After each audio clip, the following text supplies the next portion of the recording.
नमस्कार मंडळी. आज आपण तुरीच्या दाण्याची झणझणीत आमटी करणार आहोत. चवीला तर खरंच खूप छान झालेली आहे.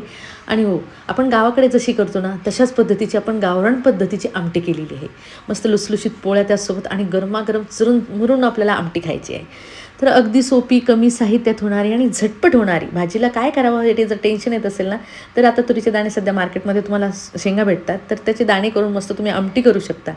तर ती कशी करायची आपण बघणार आहोत. त्यासाठी मी अगोदर काय केलं आहे, एक पॅन घेतला आहे. पॅनमध्ये चांगल्या आपल्याला 10 ते 12 मिरच्या घ्यायच्या आहेत. तिखट मिरच्या, आमटी भरपूर प्रमाणात आहे, त्यामुळे मिरच्याचं प्रमाणसुद्धा खूप आहे. काही उरलं सारण तर मी बाजूलासुद्धा ठेवणार आहे, कारण दोनदाची आमटी आपली तयार होते. त्याचं वाटणसुद्धा तुम्ही करून ठेवू शकता. तर 10 ते 12 मी हिरव्या मिरच्या घेतल्यात आणि बिना तेलाचे आपल्याला भाजून घ्यायच्या आहेत. तर तुम्ही इथे बघू शकता, आपण चांगल्या थोडेसे डाग पडेपर्यंत मिरच्या भाजून घेतल्यात. त्या स्टेजवरती घालायचं आपल्याला कर्हाळं. हे किराणा दुकानामध्ये कर्हाळं म्हटलं की तुम्हाला मिळून जाईल. काळ्या रंगाचं असतं आणि चोपडे चोपडे सीड्स असतात त्याचे. तर हे आपल्याला बिना तेलाचं भाजून घ्यायचं आहे, म्हणजे काय व्यवस्थित भाजलं जाईल आणि आपलं भाजून खमंग त्याचा जो कर्हाळ्याचा खमंगपणा आहे तो टिकून राहील. तर त्याच पॅनमध्ये घालायचं आपल्याला थोडंसं तेल. त्यात घालायचे 3 ते 4 खोबऱ्याचे काप घातलेत मी आणि अर्धा चमचा धणे घालायचे आहेत. 3 ते 4 खोबऱ्याचे काप, अर्धा चमचा धणे घातले किंवा 1 चमचा, जेमतेम 1 चमचा घालायचे आहेत. आणि व्यवस्थित ब्राऊन होईपर्यंत आपल्याला चांगलं भाजून घ्यायचं आहे. जितकं छान भाजलं जाईल तितका रंग पण आणि चव पण छान येईल. त्या स्टेजवरती घालायचं आहे दगडफूल. ते सुद्धा आपण थोडंसं घातलं आहे, म्हणजे पोह्याचा 1 चमचा जे असतं ना तेवढंच घातलेलं आहे. दगडफूलसुद्धा आपण थोडंसं घातलं, ते भाजून घेतले. गॅस ते कमी करायचं आहे आता. आणि हिरव्या मिरच्या आणि कराळं जे भाजून घेतले ते परत एकदा त्यामध्ये घालायचं आहे. तुम्ही म्हणाल परत काय घातलं आहे, थोडंसं तेलाच्या फ्लेवरमध्ये भाजून घ्यायचे परत आपल्याला त्यामध्ये आणि एकजीव करून घेतला तर त्याचा फ्लेवर सगळ्या मसाल्याला छान लागतो. तर गॅस बंद केला आहे आणि मी नुसतं हलवून घेते आता, कारण आपलं पॅन जे आहे चांगलं तापलेलं होतं. तर इथे व्यवस्थित आपले मसाले भाजून झालेले आहेत. तर आता हे मसाले आपल्याला एका प्लेटीमध्ये काढून घ्यायचे, म्हणजे थंड होईपर्यंत आपण काढून घेणार आहोत थंड होण्यासाठी. तर त्याच प्लेटीमध्ये काढायचे ज्या प्लेटीमध्ये आपण कराळा आणि हिरव्या मिरच्या काढल्या होत्या, त्याच प्लेटी. तर आपलं थंड करण्यासाठी आपण हे बाजूला ठेवतो आहे. आता तोपर्यंत त्याच पॅनमध्ये आपल्याला काय करायचं आहे, त्याच पॅनमध्ये तुरीचे दाणे जे आहेत आपण सोलून घेतले होते. मी काल केले होते रात्री आणि फ्रीजमध्ये ठेवल्यामुळे थोडेसे त्याला डाग पडले. चांगले हिरवे हिरवे दाणे आहेत ते.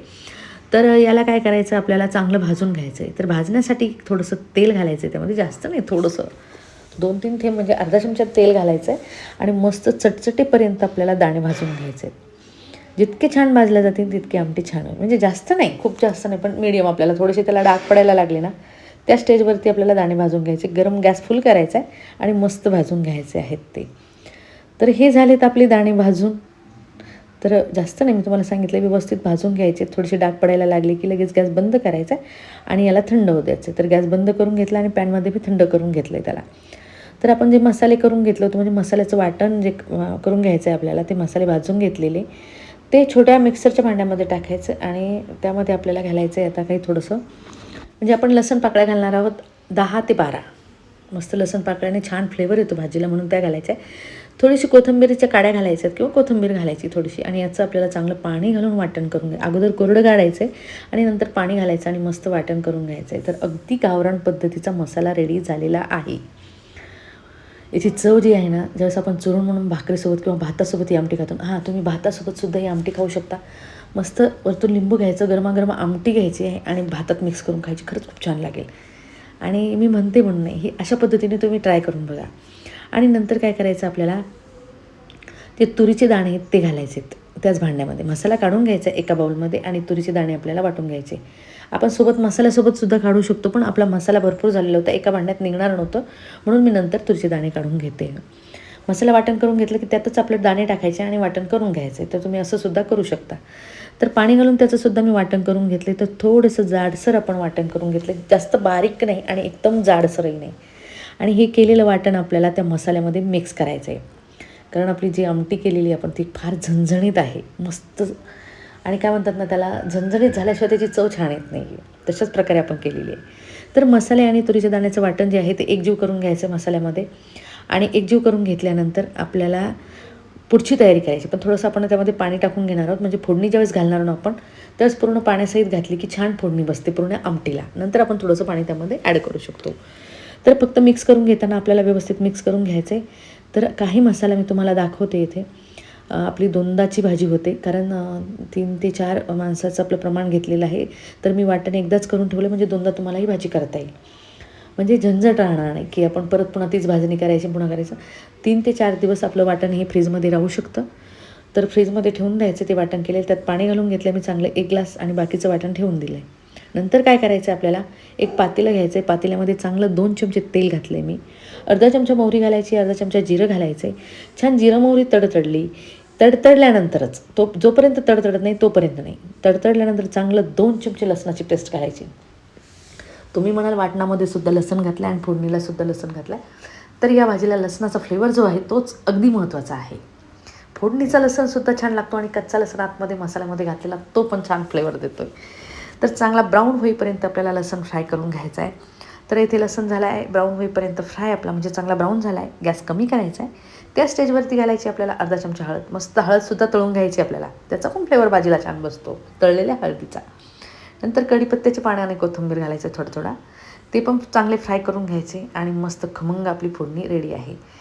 तर एका हातात आपल्याला वरचं झाकण घ्यायचं, एका हातात आपण आमटीची तयारी करून ठेवली ते घालायचं आहे आणि 1 मिनिटाने आपल्याला झाकण उघडायचं आहे आणि चमच्याच्या सहाय्याने एकदा बघायचं पाणी टाकावं लागतं की नाही. जर तुम्हाला वाटलं थोडंसं पाणी घालायचं आहे तर मी इथे 1 वाटी परत पाणी घातलं आहे त्यामध्ये आणि चमच्याच्या सहाय्याने बघितलं आहे आपण. छान मस्त आमटी आपली तयार झालेली आहे. तर हे आमटीचं जे फ्लेवर, जो मसाल्याचा फ्लेवर आहे ना, तो खूप छान आहे. चवीनुसार मीठ घालायचं त्यामध्ये आणि मीठ घातल्यानंतर आपल्याला मिक्स करून घ्यायचं आहे आणि मिक्स करून घेतल्यानंतर आपल्याला याच्यावरती ठेवायचं आहे झाकण. म्हणजे अगोदर मिक्स करून घ्यायचं आहे आणि नंतर आपल्याला याच्यावरती झाकण ठेवायचं आहे. म्हणजे काय होईल, याला खळखळून आपल्याला छान उकळी आणता येईल. जितकी छान उकळी येईल ना तितकी भाजी तुमची छान लागेल. तर झाकण ठेवून म्हणजे थोडंसं अर्धं झाकण करायचं, नाही तर उतू जाईल, नाही तर चेक करून घ्यायचं आहे. तर इथे तुम्ही बघू शकता मस्त उकळी यायला लागलेली आहे आणि झाकण आपण काढून घेतलं आहे, कारण झाकण ठेवल्याने काय होईल, पूर्ण भाजी खाली जाईल. झाकण काढून घेतलं आहे मी आणि इथे तुम्ही बघू शकता मस्त खळखळून उकळी येते. थोडंसं शिजू द्यायचं. दाणे जे आहेत ना वाटल्यानंतर थोडेसे मऊ होत नाही आहेत भाजल्यामुळे. तर थोडेसे मऊ होण्यासाठी काय करायचं आहे, आपल्याला मंद आचेवर आमटी थोडीशी शिजू द्यायची आहे. तुम्हाला जर वाटलं पाण्याची क्वांटिटी फार घट्ट झालं आहे तर थोडंसं गरम पाणी करून टाकू शकता तुम्ही त्यामध्ये. तर तुमच्या आकाराने तुम्हाला जशी आमटी हवी असेल तशा पद्धतीची करायची आहे. तर बघूनच तोंडाला पाणी सुटले ना. तर मस्त गरमागरम पोळी घेतली मी. भाकरी आज टाकून नाही झाल्या, माझ्या भाकरी पण आवडते मला, भात पण आवडतो, पण आज पोळ्याच घेतल्यात मी. मस्त लुसलुशीत पोळ्या घेतल्यात, म्हणजे गरमागरम असल्यामुळे थोडं बारीक नाही करता आलं. मस्त वरून आमटी टाकायची आणि खरंच थोडंसं लिंबू घ्या वरतून आणि ट्राय करून बघा. मी म्हणते म्हणून नाही, पण नक्कीच ट्राय करून बघा. तर अगदी सोपी आणि झटपट होणारी ही तुरीच्या दाण्याची आमटी तुम्ही आजच नक्की ट्राय करून बघा. आणि तुम्हाला करायलाही सोपी आहे आणि झटपट होणारी आहे. तर हिवाळ्याचा दिवस आहे, गरमागरम आमटी आणि भाकरी किंवा भात किंवा पोळीसोबत कशासोबतही तुम्ही खाऊ शकता. अगदी झणझणीत होणारी आमटी आहे.